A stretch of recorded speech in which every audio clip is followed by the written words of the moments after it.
Man, when you're on the court, it's all about staying ready. Sometimes you might not get the minutes you want, but you got to keep that confidence high. I learned that championship mentality isn't just about making shots, it's about being prepared when your number's called.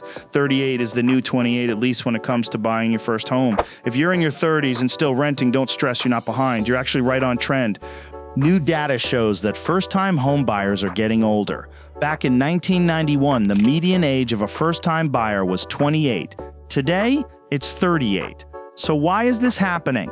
There are a few big reasons. 1. Housing affordability. Home prices have surged, and mortgage rates have made it even tougher for younger buyers to enter the market.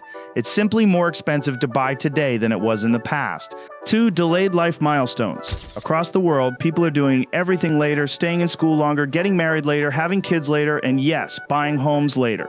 Aging population and repeat buyers. It's not just first-time buyers who are getting older. The median age of a repeat home buyer has jumped from 42 in 1991 to 61 in 2024. Part of this is because baby boomers make up a larger share of the population, and many of them can buy homes outright without worrying about high mortgage rates. The takeaway? Home buying timelines are shifting, and the right time looks different for everyone.